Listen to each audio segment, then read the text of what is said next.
진짜 같아.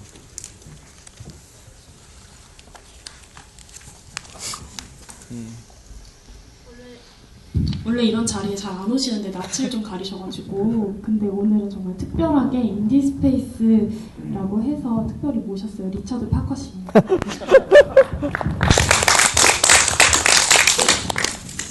일단 먼저 감독님하고 배우분들 인사 먼저 부탁드릴게요. 네, 반갑습니다. 정말 쉽지 않은 시간, 월요일 저녁에 저희 영화를 선택해 주시고 이렇게 보러 와주셔서 너무 감사드립니다. 생각보다 너무 많은 분들이 오셔가지고 정말 기쁩니다. 고맙습니다. 백승입니다. 네, 안녕하세요. 시발롬의 김보리입니다. 반갑습니다. 안녕하세요. 시발롬 인류의 시작에서 시발롬을 연기한 손이용이라고 합니다. 반갑습니다. 혹시 그 백승희 감독님의 전작 스토브를 보신 분이 계시는지 잘 모르겠는데 혹시 보신 분 계신가요?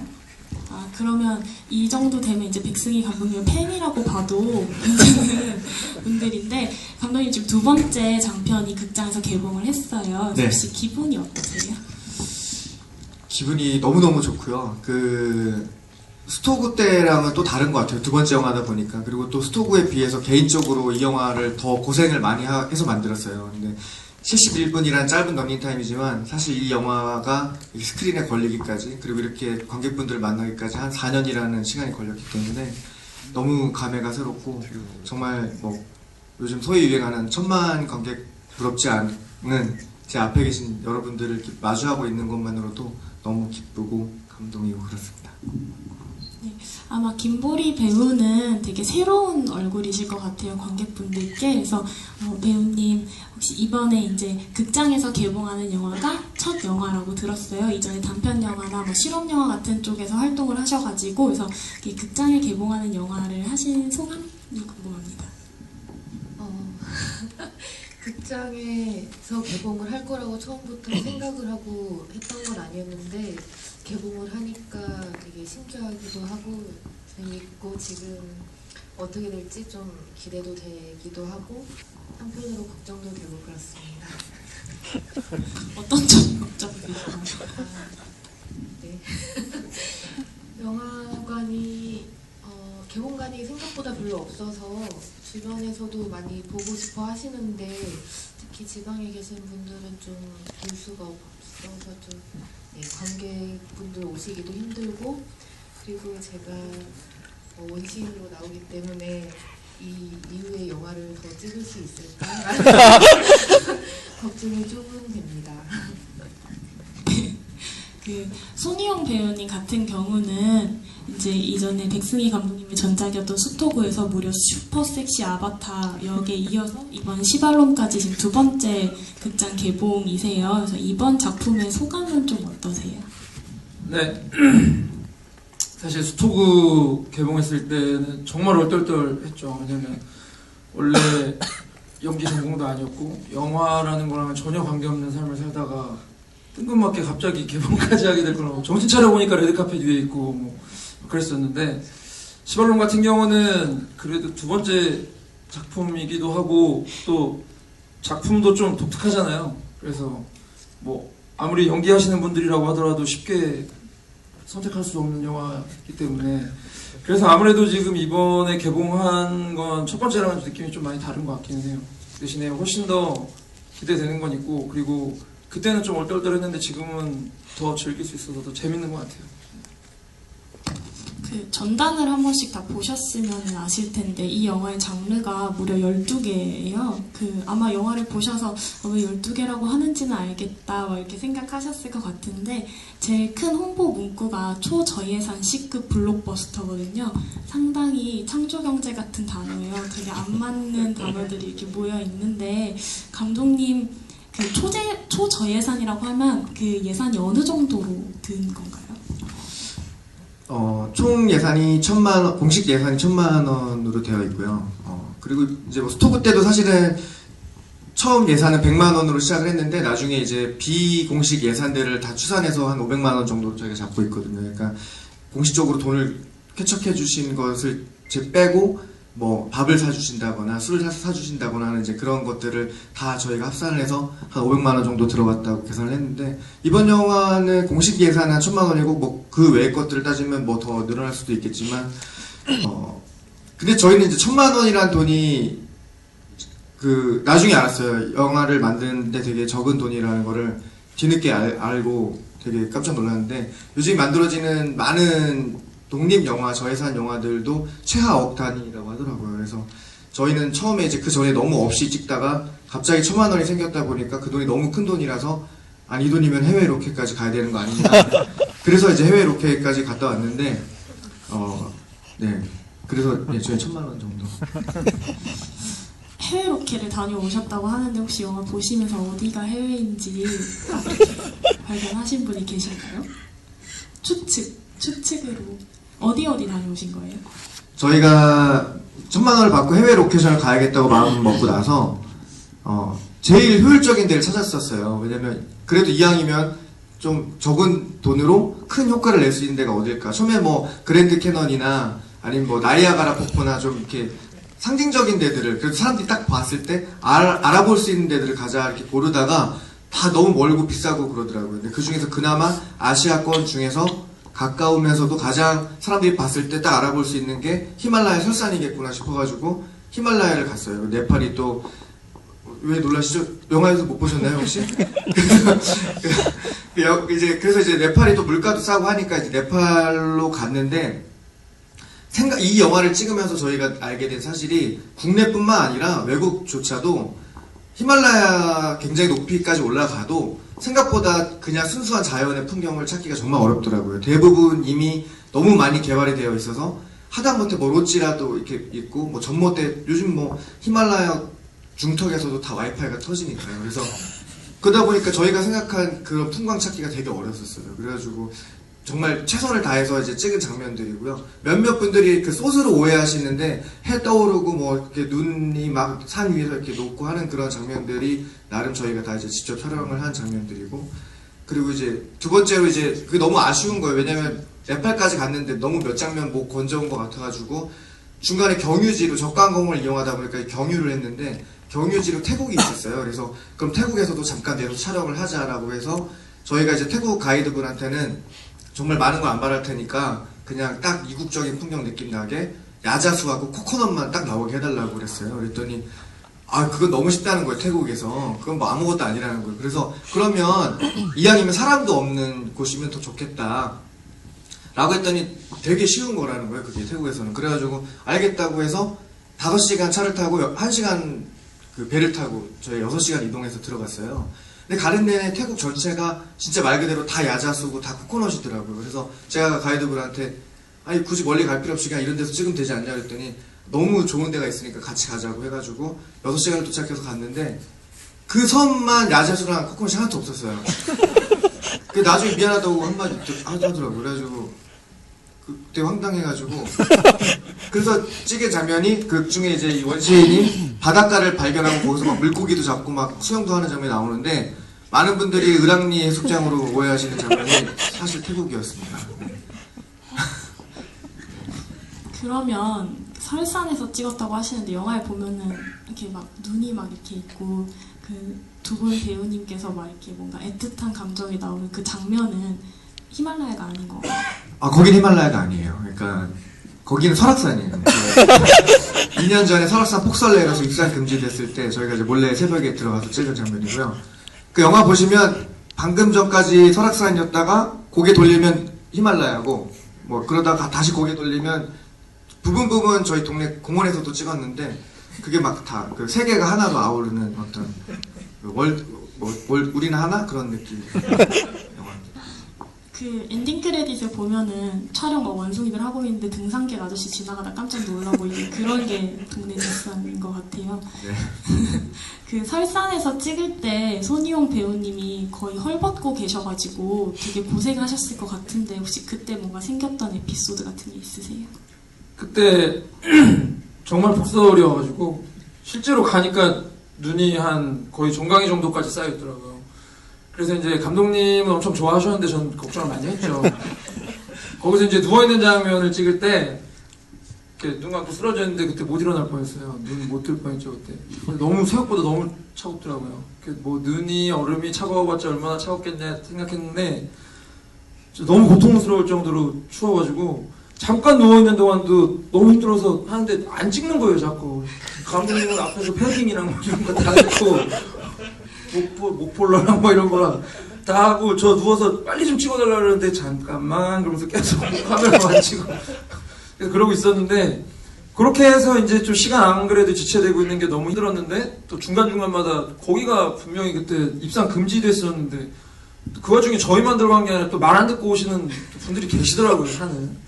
이게 또 빨리 찍어야 되는데 저 쓰러졌으니까 조난객 된 줄 알고 자꾸 괜찮으시냐고 해서 자꾸 엔진하고 저 쓰러져 있으니까 이게 또 오시더니 제 옷차림이랑 이런 거 계속 늘리면서 괜찮냐고. 그래서 이제 촬영이 좀 중간중간에 많이 딜레이 되고 그랬었는데 그게 많이 힘들었죠. 아직 살만한 세상인 것 같아요.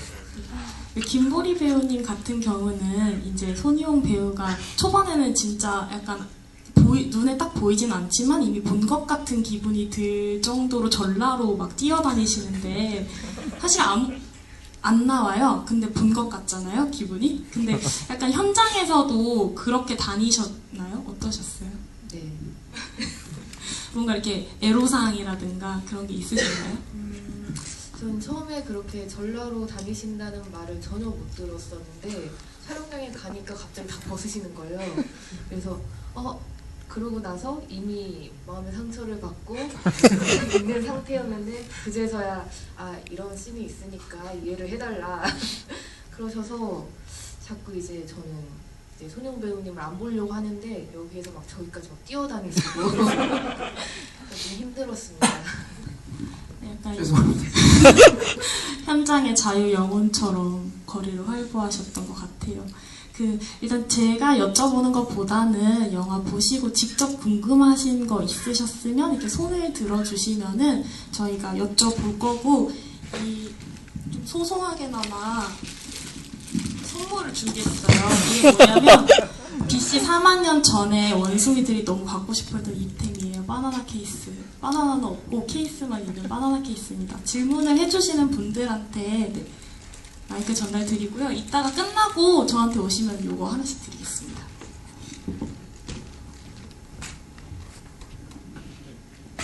예, 감독님 영화 잘 봤고요.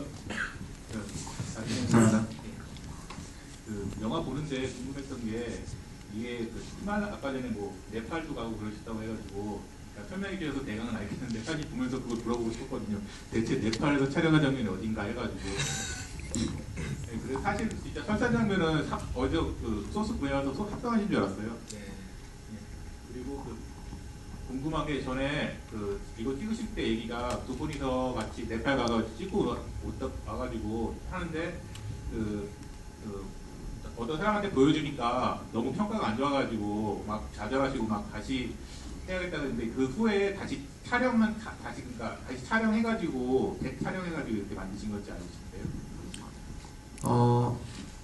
네팔 장면이 사실 이 영화에서 가장 관객분들을 헷갈리게 하는, 어떻게 보면 되게 좋게 표현하면 궁금해하고 나쁘게 하면 되게 혼란스럽게 만드는 장면인 것 같아요. 왜냐면 그 전까지만 해도 분명히 동네 뒷산에서 찍는 느낌을 계속 보여주다가 왜 갑자기 멋진 풍광이 나오니까. 그리고 또 많은 분들이 그 장면을 실제로 소스를 활용했다고 생각하시는 분들도 많이 있고, 그래서 또 싫어하시는 분도 많더라고요. 그래서 그냥 없으면 엄대로 보여주면 되지 왜 굳이 소스까지 썼지? 근데 사실은 또 나중에 실제로 찍은 걸 알고 또 다시 생각해봐 주시는 분들도 꽤 계시는 것 같은데, 이제 그런 것 같아요. C급 무비니까, 이제 저희가 말하는 이제 C급 무비가 굉장히 주변에 있는 것들을 활용해서 쉽고 재밌게 찍을 수 있는 무비라는 이제 철학을 가지고 있어요. A급, B급, C급의 낮은 단계가 아니라, A급 영화를 요만큼의 사람들만 만들 수 있는 특정 영역이라고 본다면, B급 영화를 이만큼의 사람들이 만들 수 있고, C급 영화는 정말 여기 오신 분들 모두를 포함해서 누구나 마음을 먹으면 이제 주변 사람들과 주변에 있는 소품을 가지고 재밌는 영화를 만들 수 있는 게 C급 무비라는 철학을 가지고 한 10년 정도 지금 계속 만들어 오고 있는데, 근데 이제 C급 무비에 대한 살짝 많은 분들이 오해가 있으셔요. 뭐냐면 C급 무비는 일부러 못 만드는 영화라고 생각하시는 분들도 꽤 계세요. 왜냐하면 일부러 못 만들어서 일부러 바보인 척하고 일부러 그래서 웃기려고 하는 그런 영화다라고 생각하시는 분들이 많이 있는데, 저는 반대로 C급 무비도 자신이 주어진 상황 안에서 최선을 다하는 영화다라고 생각하거든요. 내가 갖고 있는 재원 안에서 최선을 다하는 영화. 그러다 보니까 사실은 뭐 1,000만 원이 없었다면 아마 그냥 동네에서만 찍고 말았을 수도 있고 그 자체도 또 의미는 있다고 생각해요. 그러나 이제 1,000만 원이 생기면서 해외 로케이션을 결심하게 됐고, 그래서 최대한 우리가 이 부분에서만큼은, 이 장면에서만큼은 많은 관객분들한테 멋진 풍경을 또 보여줘 보자 라고 생각을 해서 저 장면이 좀 섞여 있게 된 것 같고요. 그럼에도 불구하고 이제 갔다 와서 첫 시사를 했을 때 굉장히 시사 반응이 안 좋았었어요. 그러니까 몇 분 이제 뭐 영화 관련된 분들을 모셔놓고 시사를 한번 한 적이 있었는데, 아마도 그런 지점이었을 것 같아요. 이제 기존에 알고 있던 어떤 영화적인 뭐 맥락이라든가 어떤 형태라든가 뭐 완성도라든가 여러 가지 측면에서 좀 헷갈리실 것 같아요. 제가 봐도 혼란스러웠을 수 있을 것 같아요. 차라리 진짜 쉽게 그냥 아예 바보인 척하고 그냥 뭐 진짜 뭐 마지막에 애기도 그냥 차라리 인형이 나오고 그랬으면 그냥 이 영화 맥락이 쉽게 읽혔을 텐데, 그게 아니라 어떤 데는 죽은 이런 호랑이가 나와서 막 연기를 하는데 또 어떤 데는 진짜 아기가 나오기도 하고, 근데 그 아기가 또 다 커서 나오잖아요. 그러다 보니까 근데 이제 그런 거예요. 저희가 구할 수 있는 제일 어린 아기였어요, 그 아이가. 그러니까 이제 그걸 뭐 웃기려고 했다보다는 그 아이가 저희가 구할 수 있는 제일 어린 아이였던 거예요. 그러다 보니까 이제 나름의 그 정도 커서 나온 건데, 만약에 더 어린 아이가 있었으면 더 어린 아이를 했겠죠. 근데 만약에 그 아이보다 좀 더 큰 아이가 있었으면 또 그 아이가 나왔을 수도 있고요. 그런 것처럼 매 장면 저희가 갖고 있는 거 안에서 최선을 다하는 이제 뭐 그런 영화가 C급 영화고, 그러다 보니까 초반에 이제 보여졌을 때 많은 분들이 이 영화에 좀 혼란을 느끼시고, 그리고 그 버전은요, 그 보신 버전과 많이 달라요. 나레이션도 없고 영어 자막도 없고 뭐 신들의 이야기도 빠져 있어요. 그러다 보니까 정말 그냥 무성 영화 같은 느낌이었었어요, 그때는 또. 그러다 보니까 조금 많은 분들이 또 전체 스토어를 보고 되게 약간 좀 웃긴 코미디 영화다라고 생각하고 오셨다가 많이 놀라시고 가셨던 것 같아요. 그래서 한 2년 정도 편집을 되게 길게 했어요. 왜냐면 보여주고 다시 또 하고 보여주고 또 하고 한 내부 시사를 5번 정도 하고요. 그래서 일반 편집 1년 그리고 재편집 1년 해서 정신과 몸이 굉장히 피폐해지는 하지만 지금 이렇게 또 와서 재밌게 봐주시는 분들 보면서 정말 좋은 저도 역시도 영화를 만드는 사람으로서 굉장히 좋은 시간을 보냈던 것 같아요. 잠깐 하나만 더 물어볼게요. 그런데 그때 스토브 때도 여배우님이 중간에 도망가서 재촬영하셔가지고 그때도 막 힘드셨다고 하는데, 이번에 솔직히 저 이 영화 보면서 여배우가 출연할 줄 몰랐어요. 그때 얘기하시길래 두 분이서만 맞춘다고 해서 그냥, 그래도 생각보다 출연하신 배우가 많아서 좀 놀랐는데, 혹시 이번에 그 여배우 뽑으실 때 몇 명이나 어떤 기준으로 뽑으셨는지 알고, 또 그 여배우님께 하나만 물어볼게요. 사실 이 영화가 C급 무비를 자처하긴 하지만은 솔직히 출연할 때 좀 고민을 하시지 않으셨는지, 출연할까 말까 그런 생각을 안 하셨는지. 그러면 아예 캐스팅 비하인드를 한번 풀어주시죠. 여배우분들에 대한 부분은 제가 지금 C급 무비를 시작한 10년 동안 항상 고민하는 부분이긴 해요. 그러니까 근데 저 최근에 좀 생각이 많이 바뀌긴 했는데, 그 전만 해도 이제 워낙 저희 스타일이 거칠다 보니까 뭐 소위 말하는 이제 이렇게 예쁘게 나오진 않아요. 저희 영화에서 제 스스로 저의 영화를 여배우분들의 무덤이다라고 표현을 하는데, 기본적으로 뭐 메이크업, 조명 이런 게 받쳐지지도 않고 또 그러다 보니까, 그리고 또 캐릭터 설정을 할 때도 저는 주변에 있는 친구들의 영향을 되게 많이 받거든요. 되게 재밌는 사람을 보면 또 이 사람의 이런 면모를 내 영화에 한번 표현을 해봐야겠다. 이제 이러다 보니까 실제 가까이 있는 친구들, 뭐 손희용이나 이런 친구들에게서 영화적 영감을 많이 얻어요. 실제로도 손희용 같은 경우에 어떤 하악 골격이라든가 이빨의 구조라든가 이런 것들이 원신 영화를 찍기 너무 완벽하다 보니까 따로 분장이 필요 없고, 그러다 보니까 이 친구랑 반드시 이 영화를 해야겠다라는 영감을 받기도 하고, 그러다 보니 여배우 평상시 여자 배우분들을 제 주변에 그렇게 이제 그런 어떤 영감을 주는 어떤 이런 재미적 측면에서 그런 여배우분들을 이제 여자분들 많이 못 보다 보니까 있는데 안 보이는 걸 수도 있고, 근데 그러다 보니까 이제 자꾸 영화를 찍는데 저희 영화가 너무 이렇게 분장도 많이 하고 막 웃기니까 대학교 때부터 그런 거 있었어요. 그러니까 영화 찍다 그러면 저 영화 출연하고 싶어요 했다가 현장 오고 안 할래 여기 가고 이렇게 약간 좀 이렇게 저희 영화에 출연을 좀 꺼려하시는 분위기라 그래서 제 초기 작품들도 보면 다 남자들이 가발 쓰고 연기를 하거든요. 그래서 여자가 없어가지고 그러다가 이제 스토브 찍을 때도 이제 이번에는 좀 제일 잘 찍어보자라고 해서 이제 실제 현장에 좀 이렇게 경력이 있으시다고 해가지고 저희가 한번 소개를 받고 캐스팅을 했었는데 아니 그분은 이제 그런 걸 떠나서 저희 현장 자체가 너무 열악하니까 그래도 뭐 영화 좀 다른 데서 이제 찍어보신 분들은 오면 깜짝 놀라거든요. 왜냐면 너무 열악하니까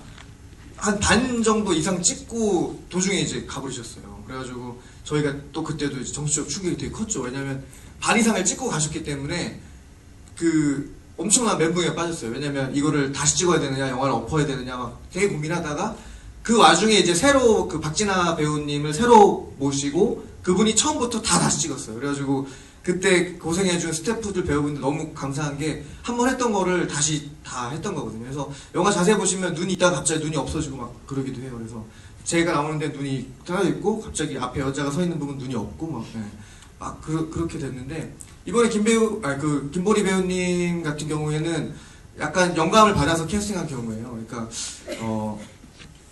아무래도 최초의 인류를 연기하려고 하다 보니까 이런 어떤 현실의 모습으로는 일반적으로 이렇게 현실을 살아가는 그 사람의 모습으로는 영감이 안 오는 거예요. 그래서 뭔가 좀 무의식적인 행동을 한다거나 뭔가 본인을 놨을 때 모습을 보고 싶었는데 평상시에 이제 그런 걸 볼 일이 없잖아요. 그러다가 한번 연말 파티 때 동네 사람들끼리 모여가지고 술 먹고 춤추고 되게 재밌게 노는 시간이 있었는데 그때 김보리 배우님께서 이게 술을 이만큼 이렇게 드시고 정말 멋있게 춤을 추시고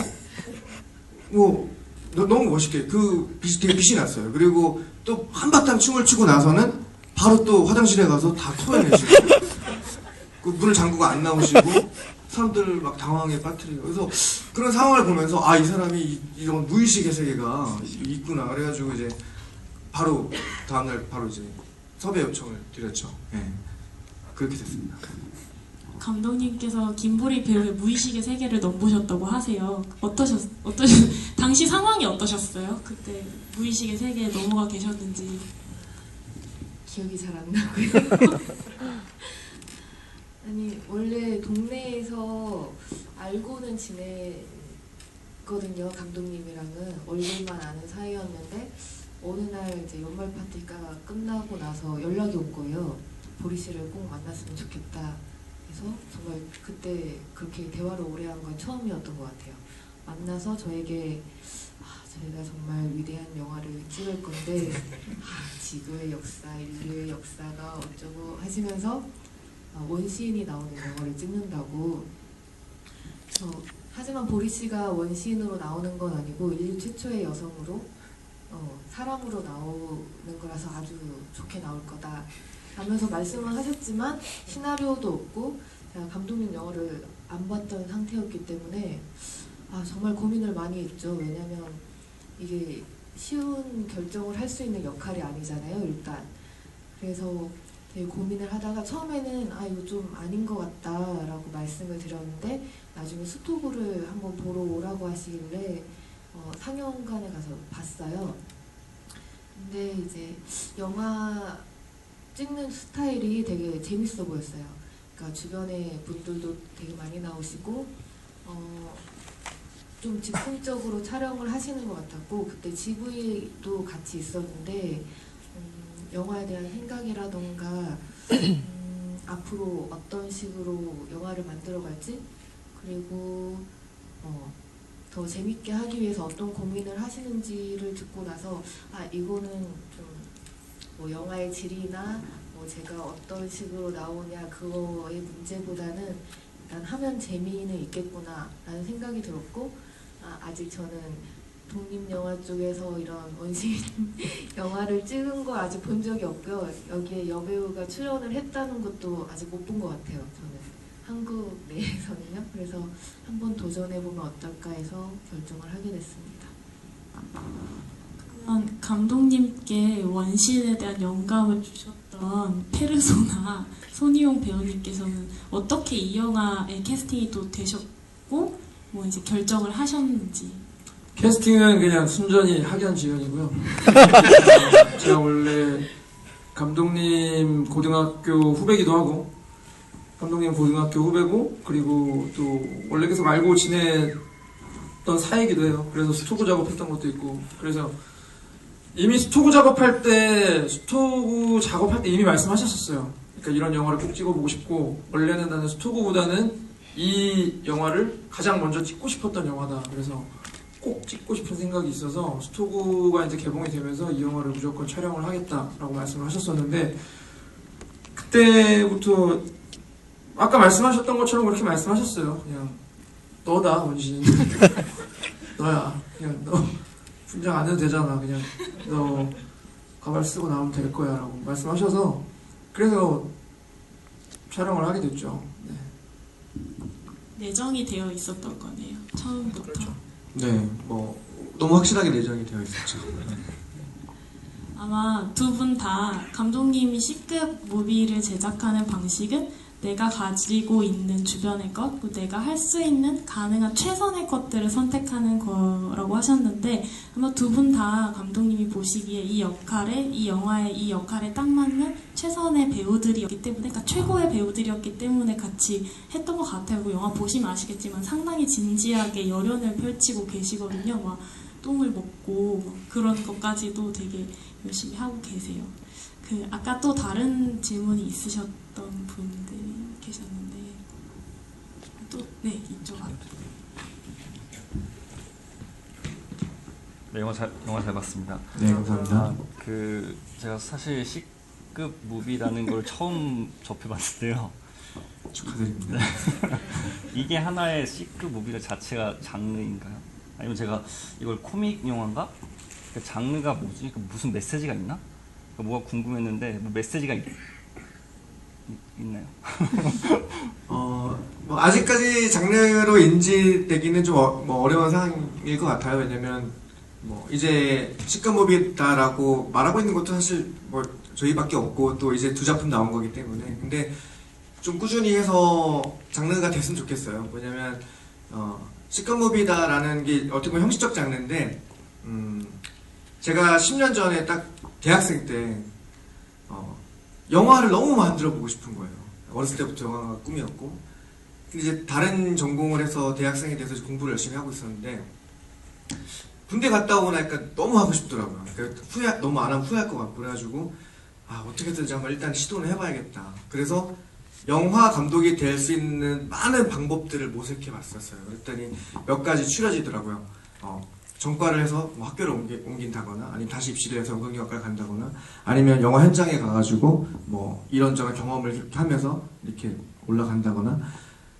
근데 너무 다들 극단적인 방법들이었었어요. 그리고 과감한 선택을 해야 됐고, 또 집에 뒷받침도 필요했고, 너무 어려웠었어요. 그래가지고 뭐라도 해봐야겠다 싶어가지고 처음에는 다시 학교를 들어간다는 건 너무 어려웠었어요. 왜냐면 뭐 저 혼자 결정할 수 있는 일도 아니었고, 부모님과의 협의도 필요했었고, 그래서 일단은 막무가내로 상업 영화에 좀 냄새라도 좀 맡아봐야겠다 싶어가지고 호랑이를 잡으러 호랑이 굴로 간다 그러잖아요. 그래서 호랑이 있는데, 그래가지고 식품 유머. 그 당시에 갔던 게 설경구 씨가 주연으로 나오는 역도산이라는 영화 있어요. 일본 가고 막 레슬링하는 영화였는데, 그 영화에 이제 엑스트라로 지원을 해서 갔었어요. 가면서 들었던 생각이, 가서 열심히 영화 현장 분위기도 익히고 사람들도 사귀고 연기도 좀 재밌게 해보고 너무 즐거운 상상을 하면서 그쪽에서 원하는 의상을 입고 갔어요.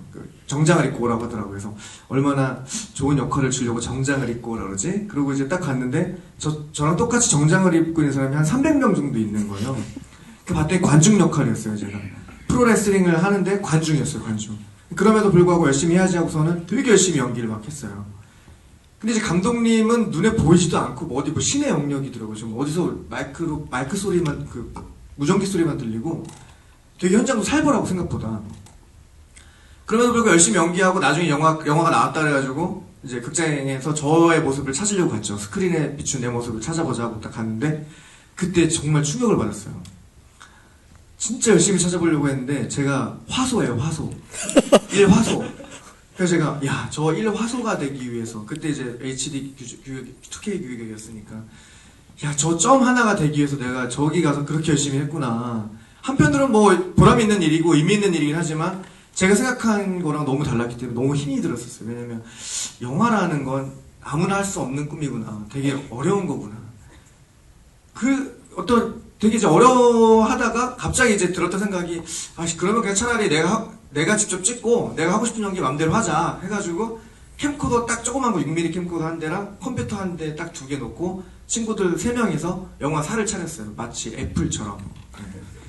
그래서 이제 월 15만원짜리 되게 조그만 그 가게를 얻어가지고 나름대로 영화사 간판도 걸고 그게 이제 꾸러기 스튜디오였어요. 전문 시크무비 전문 영화사.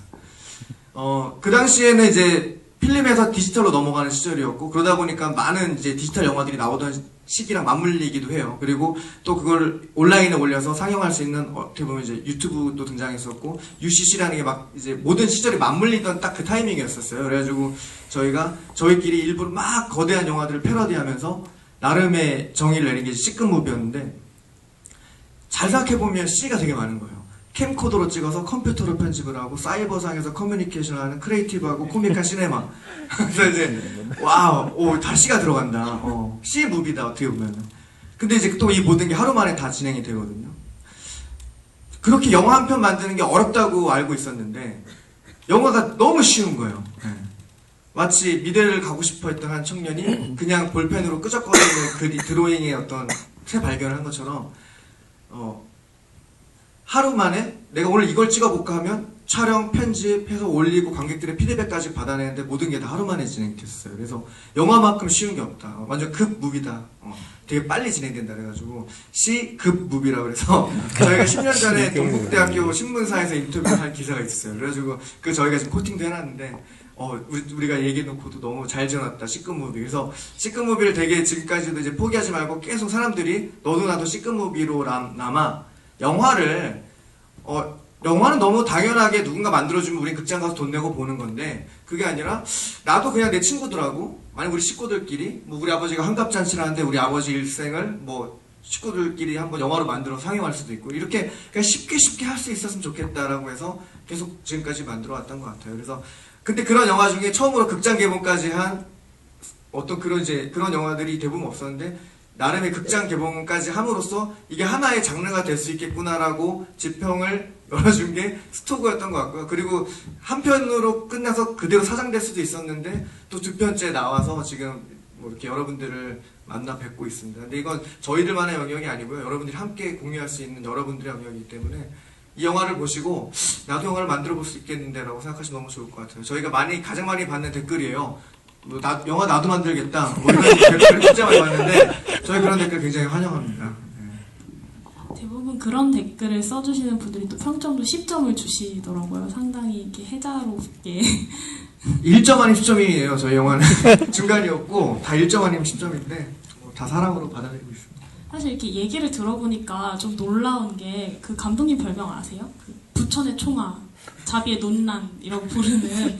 네, 저희가 이렇게 되게 그때는 그냥 조금 터무니가 없다 이렇게 생각을 했는데 방금 듣고 보니까 그러니까 칸의 총아라고 부르는 올해에는 이제 칸 영화제에서 심사위원 대상을 수상했던 상당히 어린 천재 감독이라고 불리는 자비의 논란이라는 감독이 있는데 그 감독도 원래는 배우로 연기를 시작을 했어요. 근데 이제 자기가 되게 잘생겼어요. 되게 잘생겼는데 이제 키가 조금 작아요. 그래서 자기는 연기도 너무 잘하고 나도 이제 주인공으로 다 설 수 있을 것 같은데 오디션마다 자꾸 떨어지는 거죠. 그래서 자기가 생각하기에 내가 키가 작아서 나를 안 쓰는 건가 보다. 그래? 그러면 내가 영화 만들지 뭐 내가 주인공 하자. 내가 만들어서 주인공 하자 하고 영화를 찍었는데 그게 이제 칸 영화제 가고 그 뒤로도 계속 꾸준히 활동을 하고 있는 거죠. 그러니까 감독님도 이제 나도 영화를 하고 싶은데 막상 갔더니 너무 나를 밀어내는 것 같아서 그래? 그럼 내가 할 수 있는 방식대로 한번 해보자 라고 해서 C급무비라는 새로운 장르가 되어가고 있는 것을 개척하신 거잖아요. 그래서 이런 부분에서 보면 자비의 논란답다 이런 생각이 좀 들기도 키가 닮았어요 저랑 그 친구가. 예.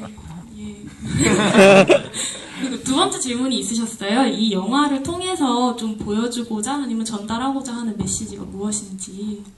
영화 내적으로는, 영화 외적으로 이제 그런 측면이 있고요. 형식적인 측면에서는 그런 부분이 있고, 영화 내적으로는 저희 그런 마음이에요. 예전에도 꾸러기 스튜디오로 단편을 만들 때도 일부러 큰 영화들만 패러디를 했었어요.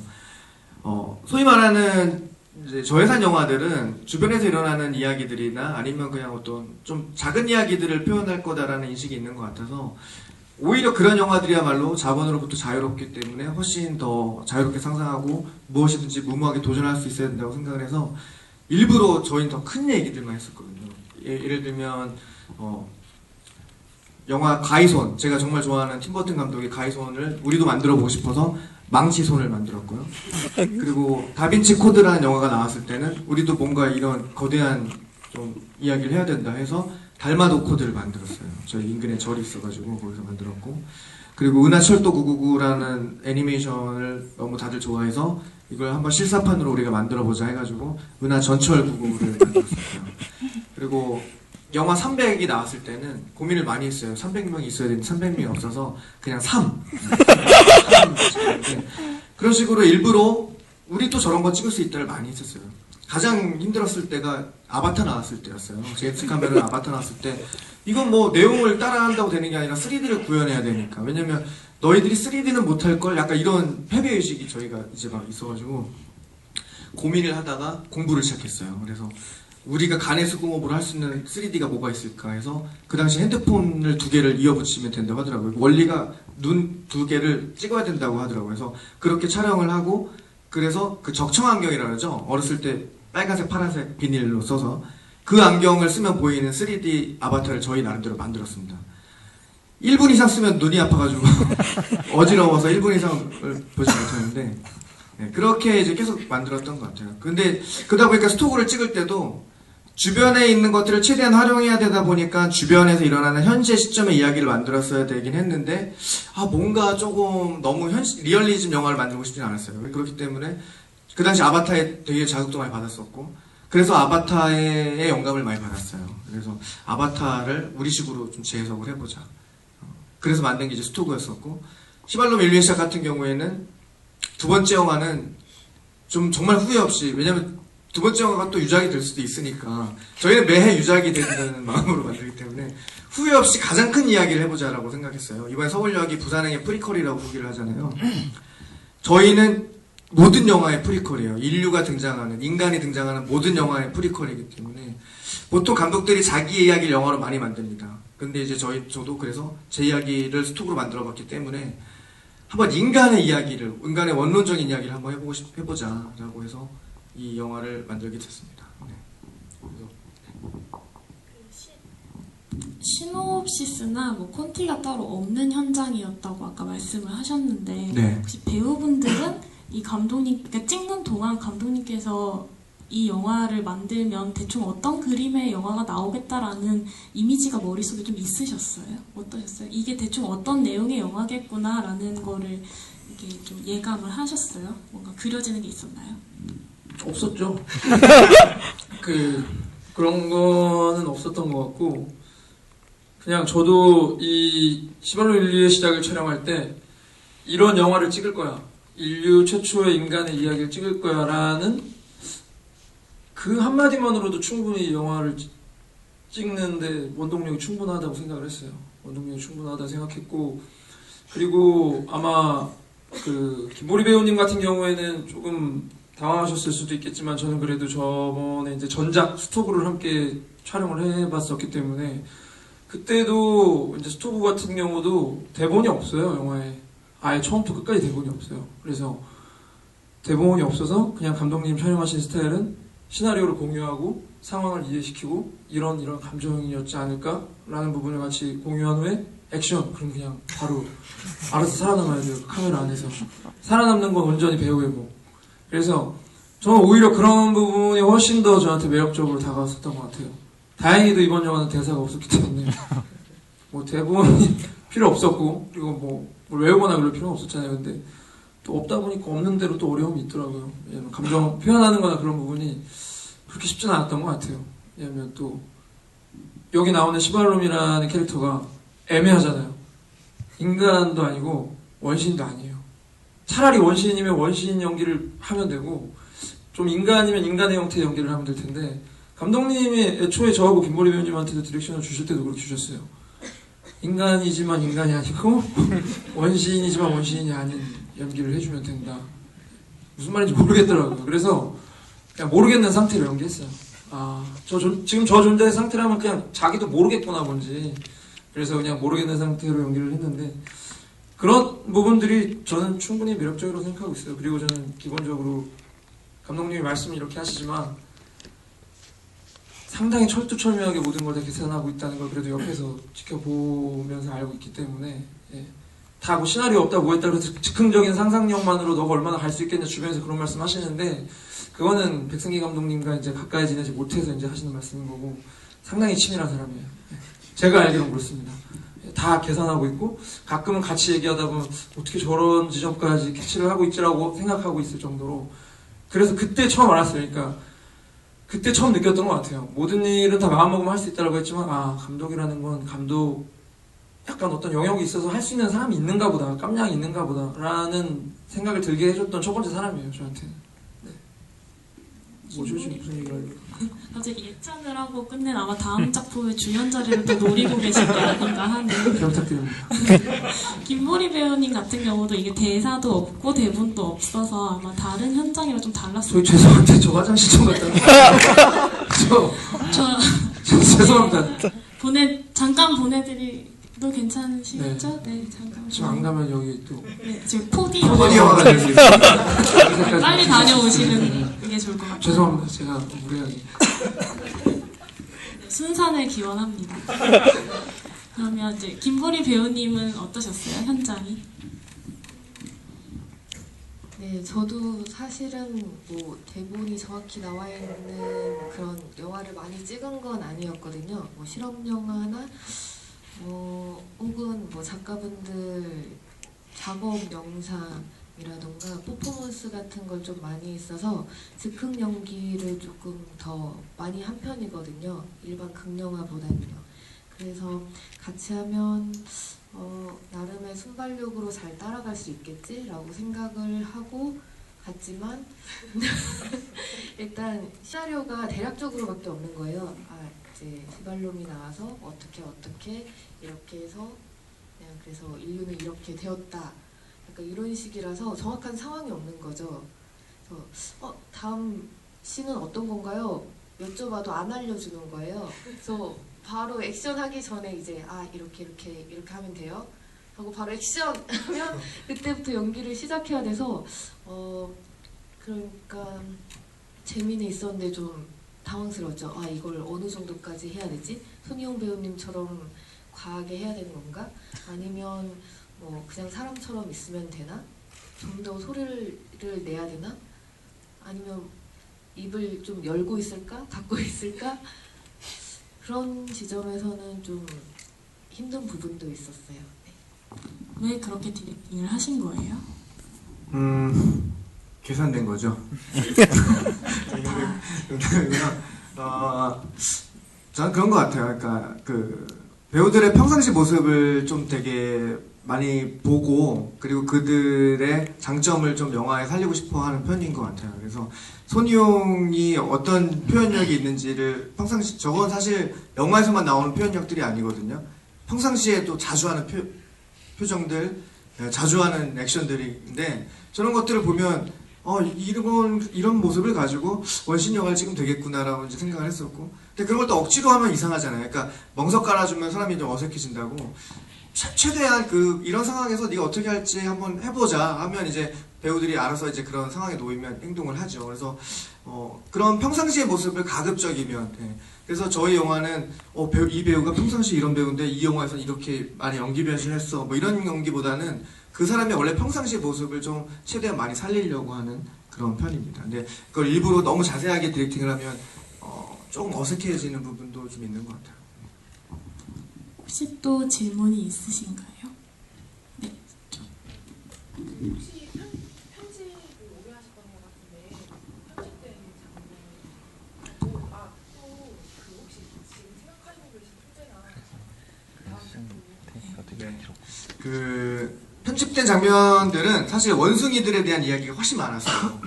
극 중에는 지금 원숭이들이 거의 비중이 없고 이제 인간의 이야기만 좀 중점으로 나오는데 사실은 원숭이들끼리도 권력 다툼이 있고, 그러니까 이제 편집된 장면 때문에 많은 분들이 제가 두목원숭이로 알고 계신데 저는 사실 서열 2위였습니다. 서열 2위였다가 그 중간에 왜 그 원숭이들을 구해주러 오는 다른 원숭이 있잖아요. 머리 긴. 예, 그 친구가 스토브에서도 출연을 했던 배우인데, 스토브에서는 되게 악역으로 나왔던 배우인데 여기서는 되게 좋은 역할로 나오죠. 그 친구가 원래는 실제 대장 원숭이에요. 예, 그 친구가 대장 원숭이였는데 제가 2인자 원숭이고, 근데 이제 서열이 있으니까, 근데 원숭이 실제 동물들은 동족 상잔을 잘 안 하잖아요. 근데 이제 인간이 개입을 합니다. 인간이 이제 저 원숭이 때문에 자기가 뜻대로 안 되니까 개입을 해서 저랑 짜고 저를 이용해서 실제 그 리더 원숭이를 죽이는 장면도 나와요. 예. 라이온 킹처럼 예. 이제 그 리더를 죽이는 장면도 나오고, 그런 이야기도 원래 다 들어가 있었고, 그리고 좀 더 원초적인 장면들이 많이 있었어요. 원숭이들끼리 어떤 뭐 좀 그걸 뭐라 해야 될까요? 뭐 성관계라기보다는 뭐 어떤 좀 이렇게 권력에 의해서 막 그런 장면들도 좀 많이 있고, 근데 이제 약간 대사가 없으니까 많이들 오해를 하시더라고요. 그러니까 저는 그런 의도로 넣은 건 아니고, 사실 이제 어떤 그런 좀 인간들과의 어떤 좀 차별화된 모습, 거기에 인간이 개입하면서 일어나는 모습, 그런 것들을 좀 설명하고 싶었는데 초반에 나레이션이 없다 보니까 많은 분들이 이걸 보면서 어떤 분이 이제 부천에서 오셔가지고 뭐 김기덕 감독님 얘기까지 하면서 저한테 막 여성에 대해서 어떻게 생각하냐고, 그때 이제 이게 좀 약간 좀 뉘앙스가 잘못 전달되고 있구나라고 생각이 들어서 대대적인 편집을 했고요. 그래서 전 절대 그런 의도가 아닙니다를 강하게 보여주기 위해서 손희영 배우가 가고 시발롬이 됐어요. 그 작은 호랑이를 들고. 네, 저희 포디 영화 시발롬 일기시작 계속해서 집을 이어가도록 하겠습니다. 네, 그래서 이제 그런 장면들이 좀 많이 편집이 됐고요. 집이 두 개였는데 하나가 저도 충격으로 잊어버리고 말았어요.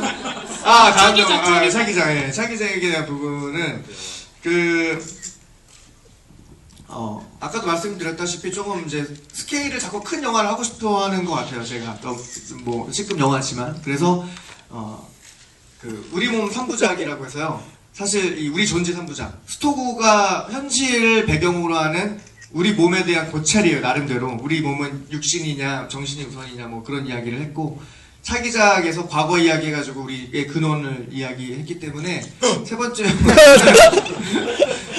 영화에서는 미래 이야기에서 그 우주 영화를 찍을 계획이에요. 그래서 인터스텔라나 그래비티 같은 범우주적 이야기를 지금 기획을 하고 있습니다. 근데 사실은 원래 그 초기 시놉시스가 다 나왔었어요. 시발롬 촬영 갔던 태국에서 어떤 그 티셔츠, 우주 티셔츠를 너무 이뻐서 샀는데 그걸 사서 입고 그날 너무 영감을 얻어가지고 같이 송배우랑 신나게 맥주 먹으면서 이런 영화 찍자 해가지고 큰 뼈대를 다 만들어놨는데, 그 겨울에 제가 되게 정신적 충격을 받았어요. 왜냐면 그 인터스텔라가 개봉을 하고 나서 그 영화를 극장에 보러 갔는데 저희가 기획한 내용의 80% 정도 똑같았어요. 예, 인터스텔라랑 큰 이야기가. 근데 그때 저도 상당히 놀랐어요. 왜냐면 그때 저희가 여행 가서 태국에서 감독님이 되게 신나게 시나리오를 막 디테일하게 말씀해 주시는데 얘기 들으면서 영화 진짜 재밌을 것 같은 거예요. 그래서 재밌겠다 그 얘기를 들었는데 이제 인터스텔라 개봉했다 그래서 보러 갔는데 보면서 좀 어떻게 감독님이 했던 얘기했던 시나리오랑 너무 똑같은 거예요. 그래서 망했다. 진짜 바로 전화해가지고 형 역시 먼저 하는 사람이 장땡이야. 그런 얘기를 했었는데 정말 시나리오가 한 80% 정도 이상? 예. 놀란 감독한테 뺏겼죠. 그래서 정말 신기했습니다. 그러니까 어느 정도만 다르냐면 우주 나가는 것까지 다 똑같아요. 다른 세계로 차원 이동하고 웜홀 빠져나가는 것까지 다 똑같고 시공 초월하는 것도 다 똑같은데, 다만 차이가 있다면 인터스텔라에서는 아빠가 딸을 만나잖아요. 저희는 아들이 아빠를 만나는 그 정도의 차이만 좀 있고 너무 비슷해가지고 지금 다시 썼어요. 완전히 다른 스토리로. 예, 그래비티와 뭐 다 좀 많은 것들 더 참고해서 완전히 좀 다른 이야기를 지금 큰 이야기는 다 나와 있고요. 예, 지금 이제 제작을 위해서 지금 노력하고 있는 상태입니다. 감독님의 또 다른 별명 하나가 크리스토퍼 논란이에요. 아마도 네트워크가 되었던 것 같아요. 그때 당시에. 그 방금 전에 말씀하신 것처럼 저희 부천국제영화제 작년에 초청을 받아서 그때 상영을 했었는데 사실 그때 버전이랑 지금 버전이 되게 많이 달라요. 근데 가장 큰 차이점으로 꼽을 수 있는 게 내레이션인 것 같아요. 이게 내레이션, 네. 네, 되게 주의 깊게 들어보시면 원래 내레이션이라고 하는 게 북한 말인가? 내레이션 아니에요? 나레이션. 네. 아 그래요? 아무튼 이렇게 나레이션인데 그 주의 깊게 들어보시면 아시겠지만 영화가 엉망진창이에요. 그 C급 영화 막 보시면은 뭐 그들은 영어인데 한국말로 들리죠. 그쵸. 그러니까 그들은 뭐 처음으로 기쁨을 느꼈다. 근데 they feel 오이에 막 이런 식으로 나오거든요. 그러니까 어떻게 이런 걸 넣게 되신 거예요? 이것도 다 철두철미한 계산에 의해서. 심지어 근데 그 번역 자문이 있어요. 그게 있을 수가 없는데 그 번역 자문이 막 들어가 있거든요. 그 얘기 좀 해주세요. 1 year ago, when I go Bucheon Film Fantasy Festival, my movie is a fail 혹시 해석 번역이 필요하시면 손을 드시고요. because very boring and very many stress, long time. One day, I drink soju with my old friend, American friend, French friend, all right. They say me, hey Ben, your English is very genius. Really? Yeah. Why? Your English is very, very easy and very creative and very funny. Really? Yeah. I think my English is very, very middle school style, but I can do it. Yeah. My English is chic English. My movie is chic movie. I think it's very good synergy. I think we live in a world. Our life, very, very important thing is just do it. Thank you. 해석을 해드려야 될까요? 괜찮습니다. 괜찮습니까? 되게 새로운 경험인 것 같아요. 분명히 외국말로 하는데 다 들어오는 아마 네이티브는 이런 기분인 거겠죠? 혹시 또 다른 질문이 있으신가요? 오늘 같은 경우에도 주말에 시간이 좀 힘든 것 같아가지고 오늘 뭐 저녁에 시간이 없던가 했는데 저는 GV가 있는지를 몰랐었거든요. 너무 감사합니다. 그래서 어떻게 또 와서 본 것도 우연인 것 같은데 사실 이제 영화를 제가 보기를 선택하게 된 계기가 사실은 뭐 어떤 뭐 영화적인 장르라든지 뭐 어떤 소문 이런 거보다 뭐 이렇게 제목이라든지 이런 거 포스터 어떤 뭐 카피 이런 거에 상당히 좀 호기심을 느껴가지고 보게 된 것 같아요. 네. 뭐 그러면 이런 뭐 제목이라든지 뭐 기획 의도 같은 경우도 뭐 좀 신선한 면이 있는 것 같고 그런데 그런 걸 대부분 다 이제 감독님이 보통 대부분 역할을 맡아서 하시는 건지 아니면 뭐 또 주변에 또 도우시는 분들 뭐 아이디어하고 섞여 있는 부분이 있는 거죠. 전체적인 큰 기획은 이제 제가 하는 편이에요. 그러니까 어떻게 보면 거의 제작 기획 뭐 이런 게 1인 시스템에 가깝다고 봐도 무방할 것 같아요. 왜냐면 이 영화를 만들기 위해서 초반에 진행되는 모든 과정들은 대부분 이제 혼자 하는 편이고요. 왜냐면 이제 그 연출뿐만 아니라 거의 프로듀서의 역할까지도 같이 하고 있어요. 음악이 필요하다 그러면 그 음악을 사용하기 위해서 또 그 팀을 직접 만나서 조율하기도 하고 색보정이 필요하다 또 그것도 다 제가 직접 하기도 하고 어떻게 보면 그래서 사실 좀 힘들기도 한데 그래서 또 재밌는 것도 있는 것 같아요. 프로듀서 역할과 연출 역할을 동시에 하고 있다 보니까. 근데 이제 뭐 제목 같은 경우에도 이제 직접 짓는 편인데 제목은 항상 영화를 만들고 나면 맨 마지막에 지어요. 스토그도 그렇고 시발롬도 그렇고 영화를 촬영해놓고 다 완성해놓고 꼭 짓는 편인데 그 이유는 저희가 어떤 거대한 자본을 들여서 만드는 블록버스터라든가 이런 작품들에 비해서 유일하게 자본에 구애받지 않고 동등하게 싸울 수 있는 게 전 제목이라고 생각하거든요. 사실 좋은 제목을 짓는데 돈이 드는 게 아니고, 이 제목을 쓰려면 얼마를 내고 이런 게 아니기 때문에, 그래서 제목에는 굉장히 좀 공을 들이는 편이고요.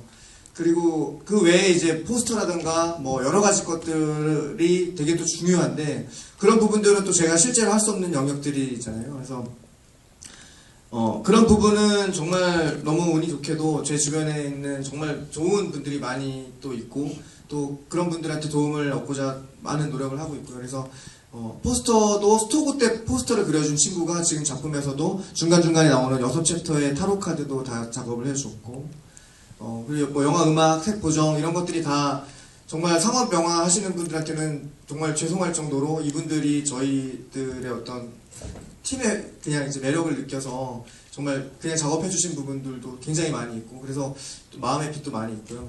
예. 그렇습니다. 네. 충분한 답이 되셨나요? 그러면 저희 이제 마지막 인사를 드려야 될 것 같아요. 그래서 일단 저희 시발론부터 네. 죄송합니다. 저 어제 노래방 갔다 와가지고.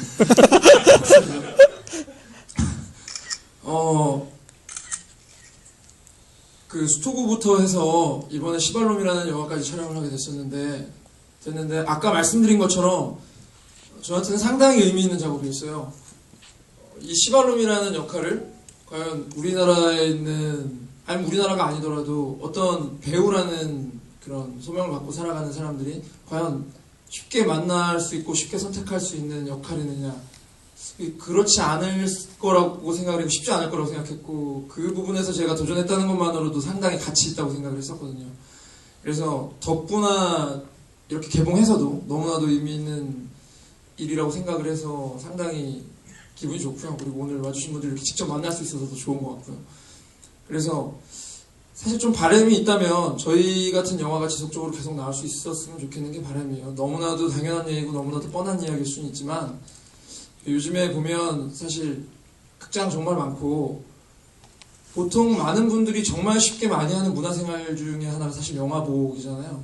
극장도 많고 스마트폰 들어가면 어플로 다 확인할 수 있고 근데 요즘에 나와 있는 많은 영화들이 참 어떻게 보면 재미있게 아니면 사람들에게 어떤 메시지를 전달하기 위해서 영화를 만드는지 아니면 천만 관객을 꼭 달성하기 위해서 영화를 만드는 건지 저로서는 좀 헷갈리더라고요. 관객의 입장에서 봤을 때. 저도 한 명의 어찌됐건 간에 배우이기 전에 관객이기 때문에 그래서 그런 지점에서 저희 영화가 하는 역할이 분명히 저는 가치 있다고 생각을 합니다. 보통 그 열차를 타고 여행을 하면 그 열차에서 받는 서비스보다 더 중요한 건 사실 그 열차가 어디를 향해 가고 있느냐가 훨씬 중요하잖아요. 근데 많은 분들이 점점 그런 큰 그런 상업적인 영화들이나 아니면 그런 부분에서 너무나 이제 집중이 되어 있다 보니까 너무 이렇게 관찰자의 역할로만 되어 있는 것 같더라고요. 그런 의미에서 저희 영화들은 관찰자로 그치는 게 아니라 함께 즐길 수 있고 나도 이렇게 영화를 만들어 볼 수 있겠다는 생각으로 접근된다는 자체가 저는 상당히 큰 가치를 가지고 있다고 생각을 하고 있습니다. 그래서 여러분들께서 오늘 영화가 저희 영화를 재밌게 보셨다면 저희 영화뿐만 아니라 다른 다양한 영화들을 스스로 선택해서 능동적으로 이렇게 바라볼 수 있는 시간을 가질 수 있게 됐으면 그러면 정말 더할 나위 없이 좋을 것 같네요. 오늘 와주셔서 정말 감사합니다.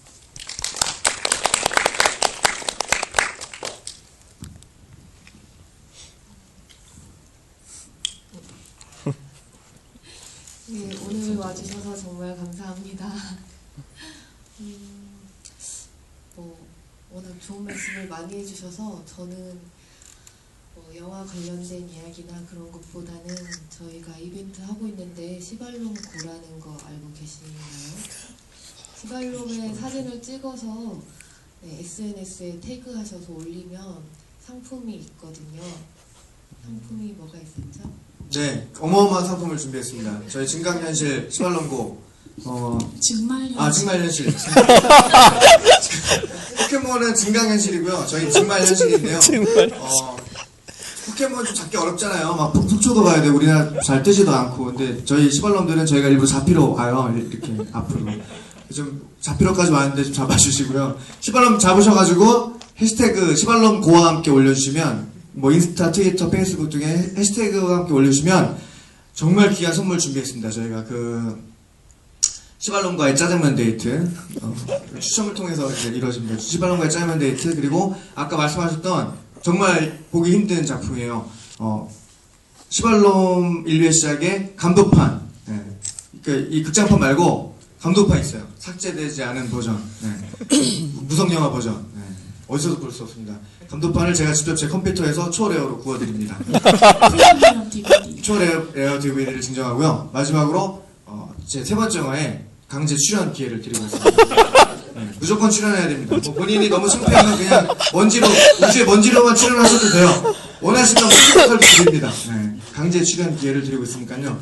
네, 많은 참여 부탁드리겠습니다. 네, 그렇습니다. 많이들 올려주시고요. 다음 영화에 꼭 같이 작업을 해주셔도 좋은 기회가 될 것 같습니다. 오늘 와주셔서 정말 감사합니다. 정말 너무 감사드리고요. 오늘 하루 종일 말을 엄청 많이 한 것 같아요. 인디스페이스 분위기도 너무 좋고 또 오늘 오신 분들 분위기도 너무 좋아가지고 평상시보다 좀 더 가슴속에 있는 얘기들을 많이 하게 된 것 같은데 영화를 한 편 만들고 개봉하고 하는 것들을 어떻게 보면은 10년 전에 꿈꿨던 것들을 결국 두 번이나 해낸 거잖아요. 근데 생각보다 너무 힘들었어요. 네. 쉽지는 않더라고요. 근데 또 가능하기도 했었어요. 왜냐면 주변에 있는 많은 친구들의 긍정적인 기원도 많이 받았고 영화만을 위해서 막 진짜 처절하게 살진 않았지만 때로는 뭐 영화 만들다가 필요하면 또 직장생활도 하고 왔다 갔다 하긴 했었거든요. 그러다 보니까 되게 오래 걸리더라고요. 영화 2편 내는데 한 7년 8년 걸렸으니까. 근데 그런 것 같아요. 이 C급 영화가 주는 뭐 어떤 뭐 거대한 이야기 뭐 이런 게 크게 뭐 영화 자체만 보면 안 와닿을 수도 있지만 저는 이렇게 생각해요. 우리나라 진짜 많은 사람들이 있잖아요. 그리고 여기도 많은 사람들이 있고. 근데 대부분의 사람들이 자꾸 이 경계를 나눠요. 특히 위에 있는 그 권력을 갖고 있는 사람들은. 내가 이만큼 지금 이 권력을 갖고 있고 행복해야 되기 때문에 너희들의 대다수 사람들이 이렇게 희생을 해줘야겠어라는 구조잖아요. 네. 그러다 보니까 내가 하고 싶은 걸 하는 건 너무 어려워요. 네. 사실 누구나 하면 다 좋은데 자리가 한정되어 있으니까. 근데 이제 그 와중에 그렇다고 포기하고 사느냐 그게 되게 쉽지 않잖아요. 그렇죠? 저는 지금 여기 오신 분들은 다 역할이 다 다르다고 생각합니다. 여기 오신 분들 뭐 제가 뭐 다 모르시는 분들이 많으니까 뭐 직업도 다양하실 테고 저마다 각자 지금 인생들이 이게 다 달리 있는데 그 안에서 각자 어떤 이런 C급 마인드로라도 하고 싶은 것들을 좀 하면서 좀 재밌게 살았으면 좋겠어요. 그러니까 제가 감히 뭐 여러분들한테 이렇게 막 거창하게 드릴 말은 아닐 수 있지만 그게 영화든 아니면 뭐 또 다른 것이든 뭐 내가 아이돌 가수가 되고 싶었을 수도 있고 뭐 여러 가지가 이렇게 있었잖아요. 되게 어설프게라도 내 주변에 있는 거 안에서라도 일단 작게라도 해보는 어떤 즐거움을 같이 공유하면 너무 좋을 것 같습니다. 그리고 앞으로 이런 영화도 계속 나와야 하니까 세 번째 영화 나올 수 있도록 이렇게 와서 봐주신 분들 너무 감사드리고요. 여러분들이 있기 때문에 세 번째 영화도 또 나올 수 있을 것 같아요. 그래서 네, 정말 너무 감사드리고 계속 오래오래 뵀으면 좋겠습니다. 고맙습니다. 아까 전에 영화가 주는 메시지가 뭐냐고 물어보셨었는데 감독님은 인류의 기원이라는 되게 블록버스터에서는 다를 것 같은 주제를 C급 무비에서도 다뤄보고 싶은 마음이 있었다고 하셨어요. 근데 그 질문을 듣고 저는 이제 관객의 한 사람으로서 내가 이 영화를 보고 어떤 메시지를 받았는지 곰곰이 생각을 해봤는데 사실 영화 속의 시발롬은 계속 넘어져요. 이렇게 실수 의식주를 구하는데도 되게 사소한 건데 똥을 먹으면 안 된다는 것도 먹어봐야 아는 정도로 계속해서 시행착오를 반복하죠. 근데 생각해보면 시행착오를 반복하면서도 결국에는 나중에 또 새로운 인류가 탄생을 해서 생명력을 이어가잖아요.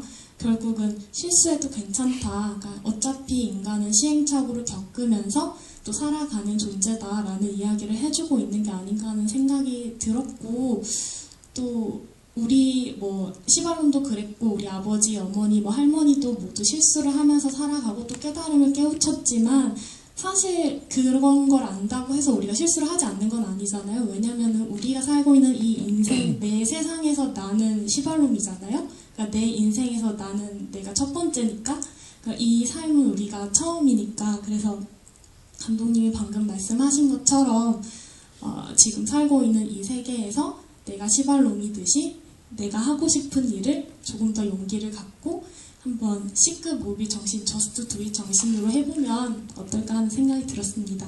오늘 이렇게 늦은 시간까지 자리 같이 해주셔서 정말 감사드리고요. 밖으로 나가면 시발룸과 그 감독님 그리고 김보리 배우가 강제 사인을 안 받으면 못 가요. 엘리베이터 봉사했거든요. 통제를 하기 때문에 네, 나가서 시발룸도 잡으시고 사인도 받으시고 네, 부탁드리겠습니다. 매직 일찍 세건 집에 가시고 내일 출근하셔야 되잖아요. 모두 빨리 얌전히 사인 받고 돌아가시면 감사하겠습니다. 오늘 정말 감사드립니다. 고맙습니다.